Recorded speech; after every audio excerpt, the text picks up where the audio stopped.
ನಮಸ್ಕಾರ ವೀಕ್ಷಕರೇ, ತಮ್ಮೆಲ್ಲರಿಗೂ ಬಸವ ಜಯಂತಿ ಹಾಗೂ ಅಕ್ಷಯ ತೃತೀಯ ಶುಭಾಶಯಗಳು. ನಾನು ಡಾಕ್ಟರ್ ರವಿ ಕೆಆರ್, ನಿಮ್ಮ ಕಿಡ್ನಿ ತಜ್ಞ. ಇವತ್ತು kidney care by doctor Ravi KR YouTube ಚಾನಲಲ್ಲಿ ಮತ್ತೆ ಒಂದು ಹೊಸ ವಿಷಯದ ಬಗ್ಗೆ ತಿಳ್ಕೊಳ್ಳೋಣಂತೆ. ನಿದ್ದೆ ಮಾಡಿದ್ದೀರಾ ನೀವು? ನಿಮ್ಮ ನಿದ್ದೆ ಚೆನ್ನಾಗಾಗಿದೆಯಾ? ಸೊ ನಿದ್ದೆ ಬಗ್ಗೆ ಸ್ವಲ್ಪ ತಿಳ್ಕೊಳ್ಳೋಣಂತೆ. ನಿದ್ದೆ ಯಾಕೆ ನಮಗೆ ಭಾಳ ಇಂಪಾರ್ಟೆಂಟು ಅಂತೇಳಿ. ನಾವು ದಿನ ಪೂರ್ತಿ ಕೆಲಸ ಮಾಡ್ತೇವೆ, ದಿನ ಚಟುವಟಿಕೆಗಳಲ್ಲಿ ಇನ್ವಾಲ್ವ್ ಆಗಿರ್ತೇವೆ.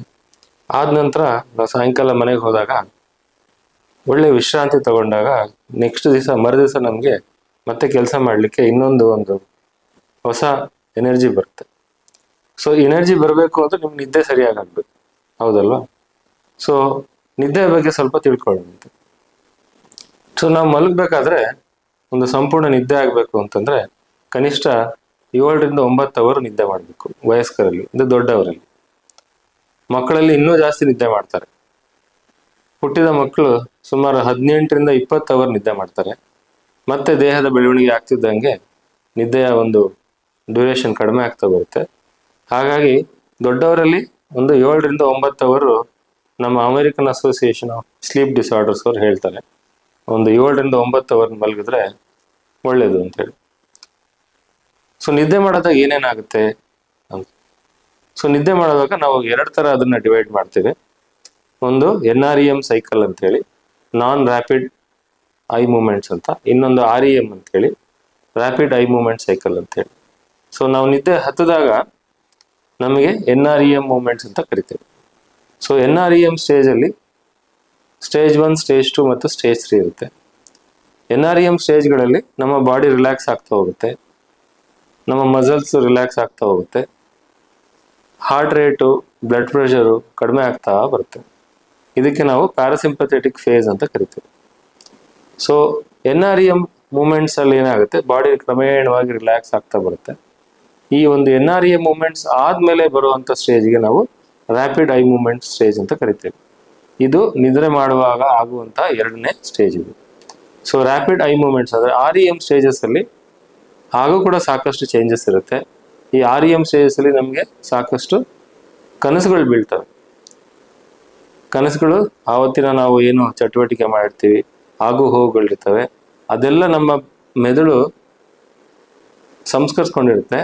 ಅದಕ್ಕೆ ನಾವು REM ಸ್ಟೇಜಲ್ಲಿ ವಿಧವಾದ ನಿಮಗೆ ಒಂದು ಕನಸುಗಳು ಕಾಣ್ತವೆ. ಸೊ NREM ಸ್ಟೇಜಲ್ಲಿ ಶುರುವಾಗಿರುವಂಥ ನಿದ್ದೆ ಬಾಡಿಯಲ್ಲಿ ರಿಲ್ಯಾಕ್ಸ್ ಆಗುತ್ತೆ. ನಂತರ REM ಸ್ಟೇಜಿಗೆ ಹೋಗುತ್ತೆ. REM ಸ್ಟೇಜ್ನಲ್ಲಿ ಕೂಡ ದೇಹದಲ್ಲಿ ಸಾಕಷ್ಟು ಚೇಂಜಸ್ ನೋಡ್ತೇವೆ. ಕೈಕಾಲು ಮೂಮೆಂಟ್ಸ್ ಆಗ್ತಾ ಇರುತ್ತೆ. REM ಸ್ಟೇಜಲ್ಲಿ BP ಸ್ವಲ್ಪ ಜಾಸ್ತಿ ಆಗುತ್ತೆ, ಹಾರ್ಟ್ ರೇಟ್ ಸ್ವಲ್ಪ ಜಾಸ್ತಿ ಆಗುತ್ತೆ. REM ಸ್ಟೇಜ್ ನಾವು ಸಿಂಪಥೆಟಿಕ್ ನರ್ವಸ್ ಸಿಸ್ಟಮ್ ಆಕ್ಟಿವೇಟ್ ಆಗಿರುತ್ತೆ. ಸೊ ಹೀಗೆ ನಮ್ಮ ನಿದ್ರೆಯ ಒಂದು ಸ್ಟೇಜಸ್ನ ನಾವು ಡಿವೈಡ್ ಮಾಡ್ತೇವೆ. ಸೊ 7 ರಿಂದ 9 ಅವರ್ ನಿದ್ದೆ ಮಾಡಿದ್ರೆ ಸಾಕಾ? ಅದಕ್ಕೆ ಕ್ವಾಲಿಟಿ ಆಫ್ ನಿದ್ದೆ ಕೂಡ ಬೇಕು. ಅಂದ್ರೆ ಒಳ್ಳೆ ನಿದ್ದೆ ಆಗ್ಬೇಕಲ್ಲ. ನೀವು ರಾತ್ರಿ ಮಲಗಿ ಬೆಳಗ್ಗೆ ಎದ್ದಾಗ ಫ್ರೆಶ್ ಅನಿಸ್ಬೇಕು ಅಂತಂದ್ರೆ ಒಂದು ಒಳ್ಳೆ ನಿದ್ದೆ ಆಗ್ಬೇಕು. ಯಾಕೆ ಒಳ್ಳೆ ನಿದ್ದೆ ಆಗ್ಬೇಕು ಅಂತಂದ್ರೆ, ಸೊ ನಾವು ಯಾವಾಗ ಮಲಗ್ತೀವಿ ನಮ್ಮ ದೇಹದಲ್ಲಿರುವಂತಹ ಪ್ರತಿಯೊಂದು ಅಂಗಗಳು, ನಮ್ಮ ರೆಸ್ಪಿರೇಷನ್ ಇರ್ಬೋದು, ಹಾರ್ಟ್ ಇರ್ಬೋದು, ದೇಹದಲ್ಲಿರುವಂತಹ ಒಂದು ಇಮ್ಯುನಾಲಜಿಕಲ್ ಮಾರ್ಕರ್ಸ್ ಇರ್ಬೋದು, ಮೆದುಳಿನ ಆಕ್ಟಿವಿಟೀಸ್ ಇರ್ಬೋದು, ನರಗಳ ಆಕ್ಟಿವಿಟೀಸ್ ಇರ್ಬೋದು, ಇದೆಲ್ಲ ರಿಯಾಕ್ಟಿವೇಟ್ ಆಗಲಿಕ್ಕೆ ಒಂದು ಅವಕಾಶ ಸಿಗುತ್ತೆ.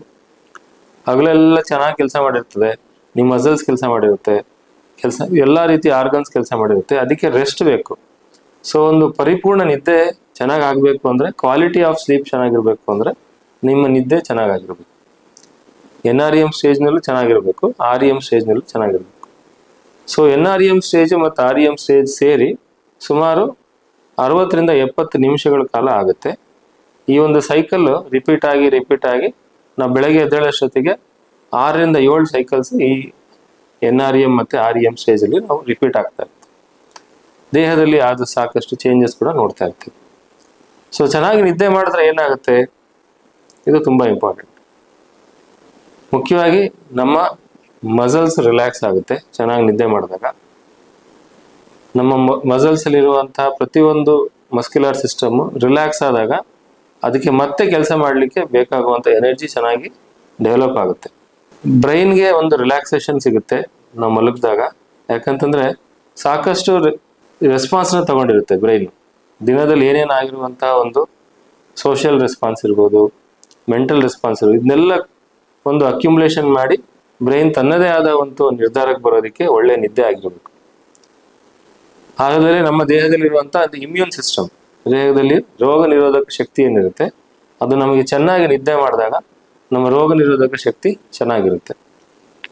ನಮ್ಮ ಉಸಿರಾಟದ ಒಂದು ಶಕ್ತಿ ಕೂಡ ಚೆನ್ನಾಗಿ ನಿದ್ದೆ ಮಾಡಿದಾಗ ಚೆನ್ನಾಗಿ ಇಂಪ್ರೂವ್ ಆಗುತ್ತೆ. ಹಾಗೆ ನಮ್ಮ ಮೆಮೊರಿ ಪವರ್ ಇಂಪ್ರೂವ್ ಆಗಬೇಕು ಅಂತ ಕೂಡ ಒಳ್ಳೆಯ ಒಂದು ನಿದ್ರೆಯ ಅವಶ್ಯಕತೆ ಇದೆ. ಹಾಗೆ ಈ ನಿದ್ರೆ ಕಂಟ್ರೋಲ್ ಮಾಡುವಂಥ ಆರ್ಗನ್ ಯಾವುದು ಬ್ರೈನ್ನಲ್ಲಿ ಅಂತಂದರೆ ಹೈಪೋಥಾಲಮಸ್ ಅಂತ ಕರಿತೀವಿ. ಸೊ ಈ ಹೈಪೋಥಾಲಮಸ್ಸು ನಮಗೆ ನಿದ್ರೆ ಕಂಟ್ರೋಲ್ ಮಾಡಲಿಕ್ಕೆ ಬೇಕಾಗಿರುವಂತಹ ಒಂದು ಬ್ರೈನ್ನ ಇಂಪಾರ್ಟೆಂಟ್ ಆರ್ಗನ್. ಸೊ ಈ ಹೈಪೋಥಾಲಮಸ್ಸು ಕಂಟ್ರೋಲ್ ಮಾಡ್ತಾ ಇರ್ತದೆ. ಅದು ನಮ್ಮ ರೆಸ್ಪಿರೇಟರಿ ಸಿಸ್ಟಮ್ನ, ಮಸಲ್ಸ್ನ, ಬೇರೆ ಬೇರೆ ಹಾರ್ಮೋನ್ಸ್ ಮುಖಾಂತರ ಕಂಟ್ರೋಲ್ ಮಾಡಿ ನಮಗೆ ಎಷ್ಟು ನಿದ್ರೆ ಬೇಕು ಅನ್ನೋದನ್ನ ಕಂಟ್ರೋಲ್ ಮಾಡ್ತಾ ಇರ್ತದೆ ಹೈಪೋಥಾಲಮಸ್.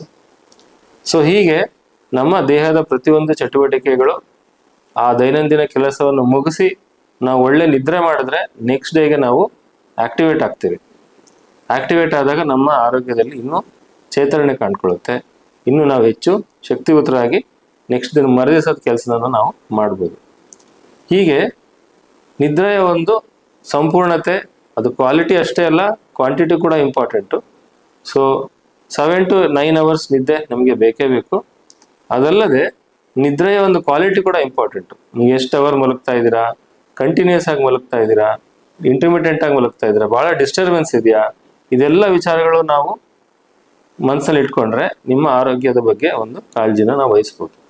ಸೊ ನಿದ್ದೆ ಸಂಪೂರ್ಣ ಆಗಲೇಬೇಕು.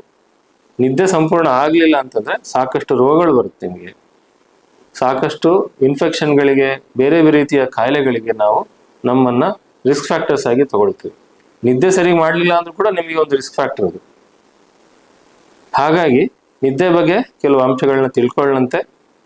ಅದು ಚೆನ್ನಾಗಿ ನಿದ್ದೆ ಮಾಡೋದು ಹೇಗೆ, ನಮ್ಮ ಆರೋಗ್ಯ ಜೀವನದಲ್ಲಿ ನಿದ್ದೆ ಚೆನ್ನಾಗಾದ್ರೆ ನಮ್ಗೆ ಏನೇನು ಬೆನಿಫಿಟ್ ಇದೆ ಅನ್ನೋದನ್ನ ನಾವು ಮುಂದೆ ಬರುವ ಮತ್ತೆ ವಿಡಿಯೋದಲ್ಲಿ ನೋಡೋಣಂತೆ. ನಮಸ್ಕಾರಗಳು.